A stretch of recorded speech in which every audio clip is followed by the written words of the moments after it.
الحمدللہ رب العالمین والصلاة والسلام علی رسولہ الکریم، اما بعد۔ آج کی اس مجلس میں ہم قبرستان سے متعلق ایک سوال کریں گے۔ شیخ، سوال یہ ہے کہ کچھ جگہوں پر قبرستان کے اندر مساجد بنائی جاتی ہیں، یا پھر کچھ مسجدیں ایسی ہوتی ہیں کہ جس کے احاطے کے اندر قبریں موجود ہوتی ہیں، تو ایسی مساجد میں کیا نماز پڑھی جا سکتی ہے؟ یہ جو ہے واضح فرمائیں۔ بسم اللہ الرحمن الرحیم، الحمدللہ والصلاة والسلام علی رسول اللہ، اما بعد۔ دیکھیے، جن مساجد میں قبریں ہیں ان مساجد میں نماز پڑھنے سے علماء نے منع کیا ہے، اور ایک اعتبار سے دیکھا جائے تو اللہ کے رسول صلی اللہ علیہ وسلم نے یہود و نصارہ پر لعنت کی، لعن اللہ الیہود والنصارى اتخذوا قبور انبیائہم مساجدا۔ اس میں دونوں معنی لیے جاتے ہیں کہ پہلے سے مسجد تھی اس میں قبر بنا دی جائے، یا پہلے سے قبر تھی اس میں مسجد بنا دی جائے۔ دونوں صورتوں میں بھی جو پہلے تھا اس کے مقام کو باقی رکھا جائے اور بعد والی چیز کو ہٹا دیا جائے، یعنی مسجد پہلے سے تھی بعد میں قبر ہے تو اس قبر کو کہیں شفٹ کیا جائے، یا پہلے سے قبریں تھی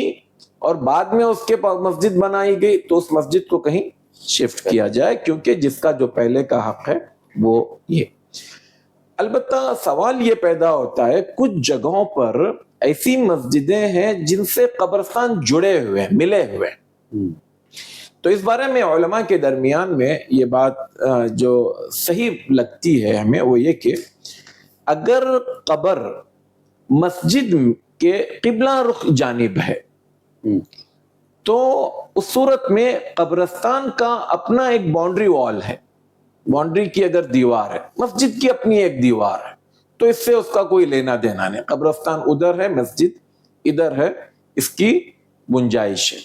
اگر قبریں دائیں بائیں پیچھے ہیں، مسجد کی اپنی چار دیواری ہے، اس میں قبر نہیں ہے، قبریں باہر کو ہیں، اگر وہاں دیوار نہیں بھی ہے، مسجد کی اپنی دیوار کافی ہے، تو وہاں پر بھی نماز ہو سکتی ہے۔ البتہ مسجد کے جن مساجد کو اگر ہم دیکھتے ہیں کہ قبرستان سے جڑی ہوئی ہیں یا قبرستان کے اندر ہیں، عام طور پر یہاں پر بدعت و خرافات بہت زیادہ ہوتے ہیں، تو انفرادی طور پر اگر آپ نماز پڑھ رہے ہیں تو وہ ٹھیک ہے، ورنہ عام طور پر ایسی مساجد کے جو ائمہ ہوتے ہیں باطل نظریات، باطل عقائد کے حامل ہوتے ہیں، شرکیہ کام وہ کرتے ہیں، خود قبرستان میں بھی ان کے بہت سارے بدعات و خرافات اور واہیات قسم کے عمل ہوتے ہیں، تو ایسی مسجد میں بندے کو نماز پڑھنے سے گریز کرنا چاہیے۔ ہاں، انفرادی طور پر اس مسجد میں نماز ہو جاتی ہے۔ یہاں پر دو باتیں ہم نے شروع میں ذکر کی،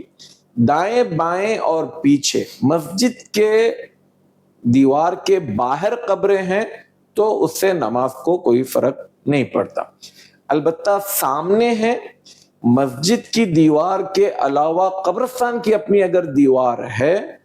تو وہاں نماز پڑھنے میں کوئی حرج نہیں، یا بیچ میں راستہ ہے تب بھی کوئی حرج نہیں، لیکن صرف مسجد کی دیوار ہے اور مسجد کی دیوار کے فوراً بعد قبریں ہیں تو اس میں اہل علم کہتے ہیں اس مسجد میں نماز پڑھنے سے بچنا چاہیے، کیونکہ اللہ کے رسول صلی اللہ علیہ وسلم نے قبروں کی طرف رخ کر کر نماز پڑھنے سے منع کیا ہے۔ تو انسان بہرحال جتنا زیادہ اس بارے میں احتیاط کرے بہتر ہے۔ اللہ تعالی ہمیں اس طرح کی چیزوں سے محفوظ رکھے، آمین۔ وآخر دعوانا ان الحمدللہ رب العالمین۔ جزاک اللہ خیر، بارک اللہ فیکم، السلام علیکم ورحمۃ اللہ وبرکاتہ۔